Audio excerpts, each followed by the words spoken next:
Querida Egma, desde este apostolado familiar que hemos llamado Abrazando Nuestra Fe, te damos la más cordial bienvenida a esta segunda temporada de la serie Experiencia en el Querigma. Ay, gracias por invitarme. Agradecida de estar aquí.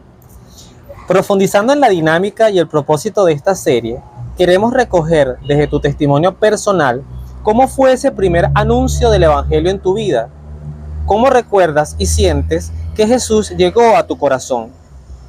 La experiencia del Evangelio nos dice que no todo el que tiene un encuentro con Jesús genera un apostolado inmediato. Encuentros como el de joven rico, Pilatos, Herodes, Caifás y el mismo Judas Iscariote fueron de indiferencia, miedo, burla, odio y traición.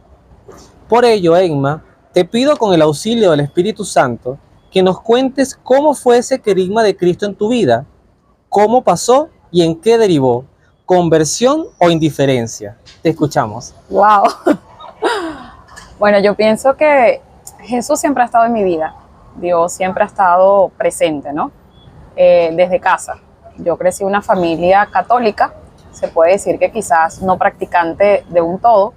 Sin embargo, agradezco mucho el esfuerzo que hizo mi mamá desde las herramientas que tenía para siempre inculcarme la fe, ¿sabes? O sea, para siempre guiarme en ese camino de Dios, en ese camino de que hay un Dios, que no estamos solos y que hay unos, por decir algo, no digamos mandamientos, porque no crecí con ese nombre exacto, pero quizás hay principios de vida que nos manda ese Dios que había que cumplir.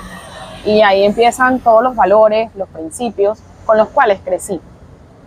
Sin embargo, honestamente, no tenía un Dios consciente.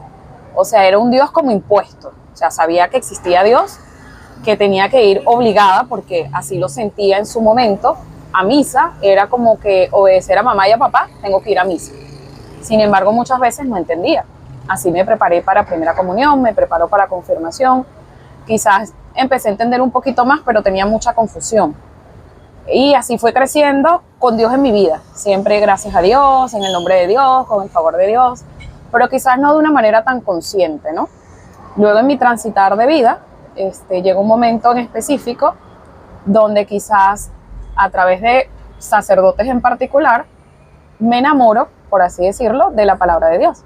¿Por qué? Porque cuando iba a misa, pues hoy por hoy digo, wow, qué bonito fue haber ido a misa de niña, aun cuando no me gustaba, porque conozco los momentos de la misa, sé responder en los momentos de la misa y veo que es una memoria espiritual que, ¿cómo te diría?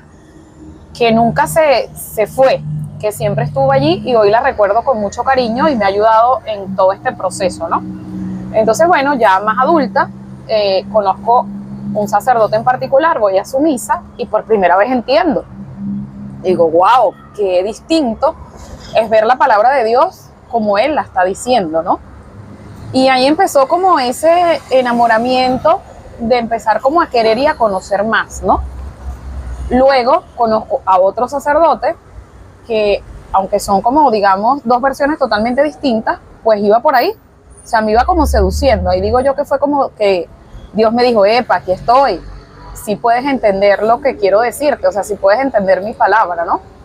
Y ahí empecé como a querer ir más a misa, como empecé a internalizar más la palabra y luego, como creo que la gran mayoría nos pasa por situaciones de vida, pues acudes más a Dios y yo diría que no es tanto conversión, es reconocimiento y aceptación. ¿Desde qué punto? Es de reconocer que desde que fue nuestra concepción Él ha estado allí y que en el caminar y en el transitar pues sigue estando allí, solo que no lo reconocemos. Ahí recuerdo el clic que hizo mi vida cuando hice Emaús. Cuando hago Emaús es como la guinda del pastel. ¿En qué sentido? O sea, ya venía por procesos espirituales de crecimiento, ya había ido a retiros y llegué a Emaús. Cuando hago Emaús digo, wow, o sea, ya es como un reconocimiento más consciente. Y ahí creo yo que es como el inicio, ¿no? No de que Él haya llegado a mi vida, es de hacerlo más consciente, es hacerlo más ameno, es hacerlo como desde adentro, ¿sabes? Desde el corazón.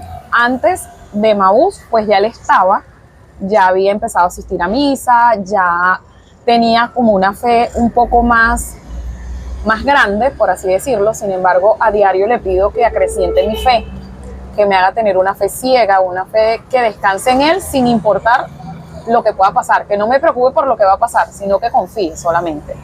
Entonces creo que en todo esto, en ese punto donde Él más me enamoró, creo que fue en el momento donde empecé a entender su palabra, donde me hice más consciente de lo que significa la palabra de Dios, o sea, porque ahí está todo. O sea, si nos damos cuenta, allí está todo lo que necesitamos para levantarnos las veces que sea necesario.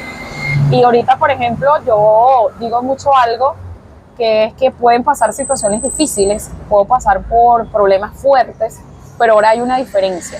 Ahora tengo herramientas espirituales que me ayudan a levantarme.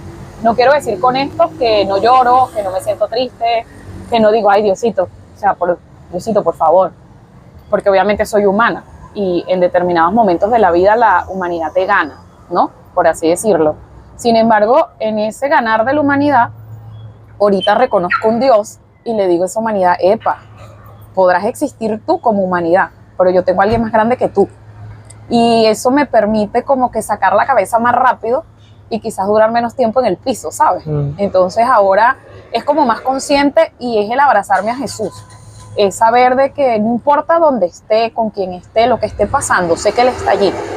Y ahora es una relación tan bonita que yo hablo con Dios en todos lados. O sea, yo voy en mi carro y eso es una relación como que si yo estuviera hablando con mi mamá o con mi papá, que va conmigo de copiloto. Generalmente manejo y voy sola a nivel físico, pero a nivel espiritual estoy ahí con Dios y le hablo de todo. O sea, es algo que he aprendido a hacer y que me llena muchísimo, porque es decirle, Diosito, gracias, porque aunque no te puedo ver, sé que me escuchas, que aunque no te puedo ver, te siento, y lo veo en lo insignificante, o sea, lo veo en lo más sencillo, en lo más sublime, como también a veces lo veo en las cosas grandes, que a veces me digo, ay Diosito, no soy digna de esto, y luego recuerdo y digo, ¿cómo que no eres digna?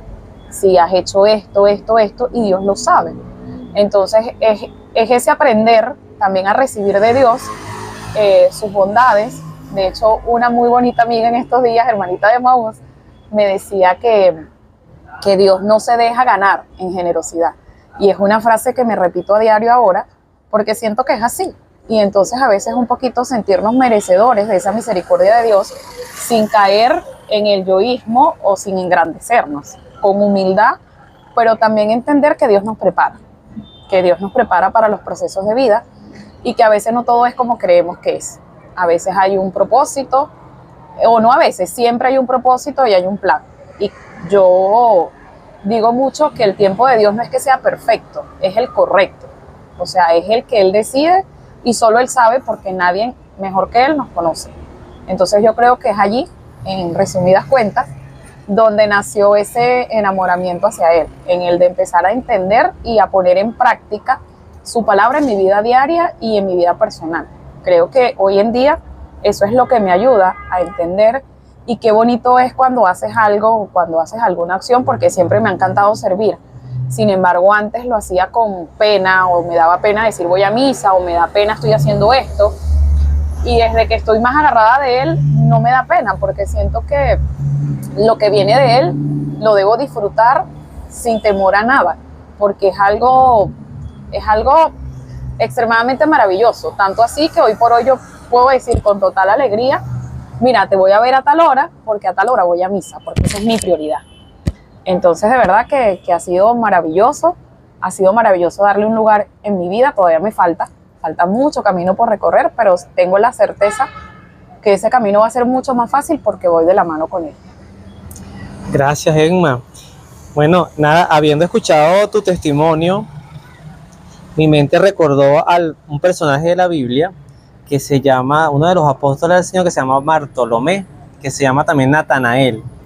¿Y por qué lo recordé? Porque justamente el Señor, cuando tiene el encuentro con él, se da cuenta de que era un hombre de bien. En esencia, era un hombre que se había formado muy bien en los valores, además muy instruido, así lo recuerda la tradición también, una persona muy preparada, pero algo le faltaba, él le faltaba algo. Y ese algo que le faltaba, tú lo recoges.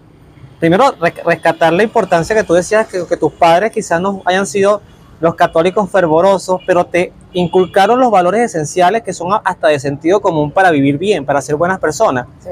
Y esos valores son como esa semilla que van creciendo y te van sabiendo guiar por el camino para luego, al tener ese encuentro con el Señor, que pudo haber sido de muchas maneras. Tú citabas uno que fue Emaús, pero Emaús pudo haber sido otras cosas también en tu vida. Es como ese encuentro cara a cara con Jesús, donde fíjate la pregunta que hace Natanael cuando le llevan a Jesús.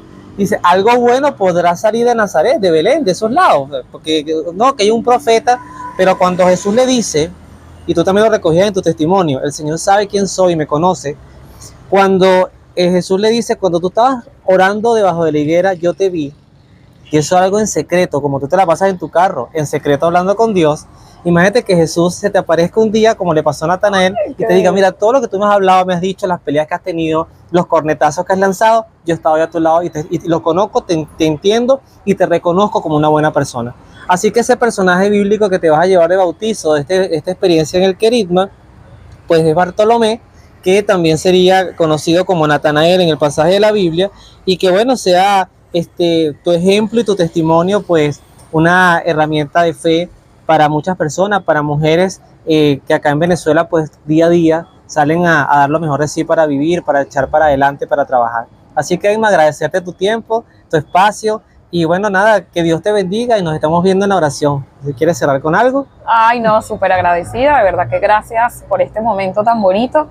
Es primera vez que hago esto y es como parte de ese proceso de entender que tenemos que ser testimonios de vida y no ocultar lo bonito que es la vida con Dios, sino más bien multiplicar lo sabroso que es estar en la presencia de Él y con Él siempre de la mano. Amén. Gracias, Emma.